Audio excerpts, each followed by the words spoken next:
अगर आपके मन में कभी भी एकादशी का व्रत करने की इच्छा जागृत हुई हो और आप ये सोच के रह गए हो कि हर एक 15 दिन में एक व्रत आता है और मैं भूख से परेशान हो जाती हूँ या फिर भूख से व्याकुल हो जाता हूँ और मैं ऑफिस जाता हूँ, तो कैसे मैं ये सारे काम कर पाऊंगा और व्रत कर पाऊंगा, ऐसा सोचकर आप व्रत नहीं कर पाते हैं।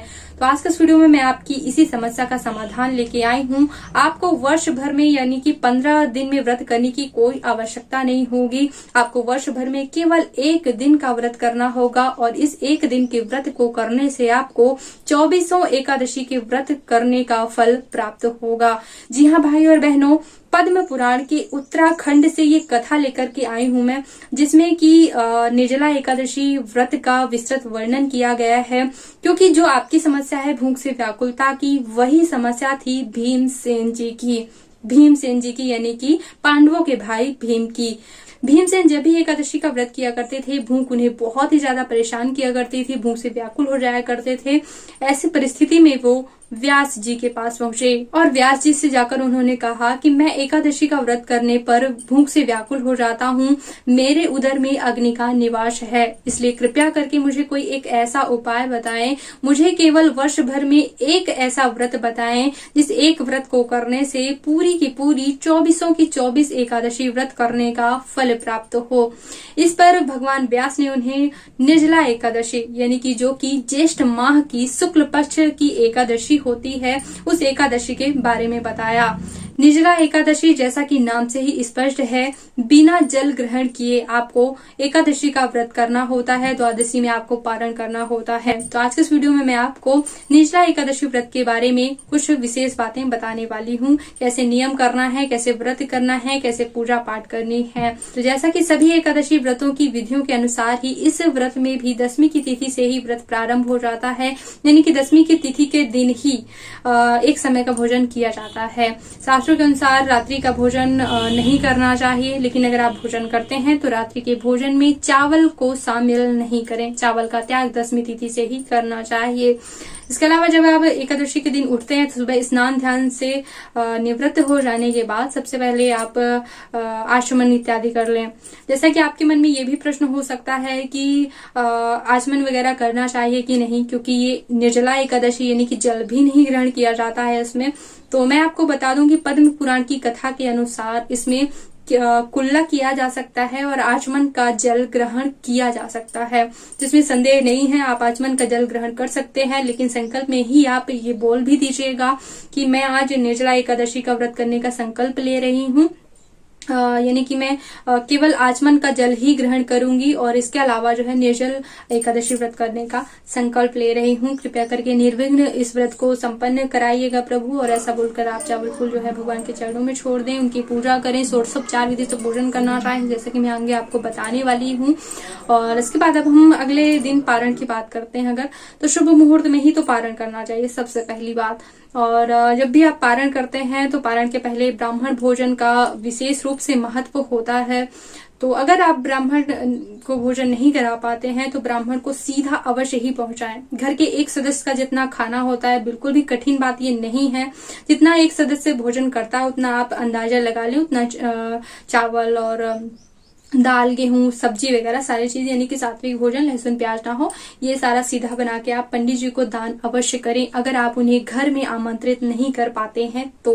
वैसे तो हर एकादशी में करना चाहिए ब्राह्मण भोजन, लेकिन ये एकादशी मुख्य है निर्जला एकादशी, तो इसमें तो कम से कम आप अवश्य ही कराएं। इसमें भी ना करा पाए तो सीधा तो अवश्य ही दें, इसके बाद ही आपको पारण करने का विधान है। इसके अलावा अगर ब्राह्मण नहीं मिलते हैं भोजन कराने के लिए तो गाय को अवश्य खिलाएं, एक कन्या को या फिर एक गाय को भोजन अवश्य खिलाएं। इस प्रकार से आपको पालना करनी चाहिए। निर्जला एकादशी का व्रत करने से न केवल 24 एकादशी व्रत करने का फल मिलता है, बल्कि हमारे समस्त पापों का विनाश होता है, साथ ही साथ हमारे पुण्य जागृत होते हैं और हमारी सभी मनोकामनाओं की पूर्ति होती है। तो व्रत कैसे करना है, क्या नियम होते हैं, चलिए बात तो अगर आप पंडितों जैसी पूजा विधि करना सीखना चाहते हैं तो निर्जला एकादशी की विस्तृत पूजा विधि मैंने अपने चैनल पे करके दिखाई हुई है, तो उस वीडियो को चेक कर लीजिएगा, क्योंकि यहाँ पर मैं केवल संक्षिप्त विधि ही बताने वाली हूँ। तो पूजा शुरू करने से पहले आपको आचमन जरूर कर लेना चाहिए, कलश स्थापना करनी चाहिए। तो कलश के नीचे आप गेहूं या तिल का ही इस्तेमाल करें और गौरी गणेश की स्थापना करनी चाहिए। इसी के साथ ही गौरी गणेश और कलश में और भगवान का आवाहन करने के बाद ध्यान करना चाहिए। जल से उन्हें स्नान कराने के बाद पंचामृत से स्नान कराएं। अगर आपके पास विष्णु जी की कोई मूर्ति हो तो बहुत ही अच्छा होगा, क्योंकि मूर्ति में पंचामृत से अभिषेक वगैरह कराने में आसानी होती है। अगर विष्णु जी की मूर्ति ना हो तो आप लड्डू गोपाल की मूर्ति रखकर ही विभिन्न प्रकार के अभिषेक कर उनकी विधिवत पूजा विधि कर सकते हैं। स्नान कराने के बाद वस्त्र अर्पित करें, चंदन लगाएं, पुष्प अर्पित करें, भगवान विष्णु को बेलपत्र अर्पित करें, तुलसी पत्र अर्पित करें। तुलसी भगवान को बहुत ज़्यादा प्रिय होती है, तो तुलसी अर्पित करें और अक्षय स्वरूप आप सफ़ेद तिल अर्पित कर सकते हैं। इसी के साथ ही धूप दीप करें, धूप बत्ती जलाएं और भोग लगाएं। और भोग लगाने के बाद अगर आपके पास निर्जला एकादशी की व्रत कथा पुस्तक है तो आप कथा पढ़ें और सुनें। अगर व्रत कथा पुस्तक नहीं है तो कोई चिंता की बात नहीं है, मैंने अपने चैनल पर निर्जला एकादशी की व्रत कथा का वीडियो डाल रखा है। आप उस वीडियो को चलाकर निर्जला एकादशी की व्रत कथा सुन सकते हैं। कथा पढ़ने सुनने के बाद आपको हवन करना चाहिए। हवन से व्रत की संपूर्णता होती है, तो हवन अवश्य करें। और इसके बाद जो है भगवान की विधिवत आरती करें। आरती करने के बाद प्रदक्षिणा करें, क्षमा याचना करें भगवान से और अपनी मनोकामना मांगें, पुष्पांजलि अर्पित करें।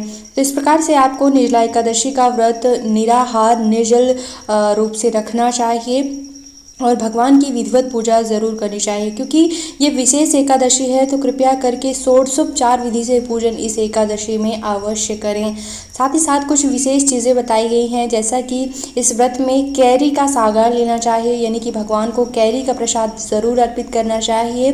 और द्वादशी के दिन जब भी आप पारण करें तो कैरी का प्रसाद आप ग्रहण कर सकते हैं।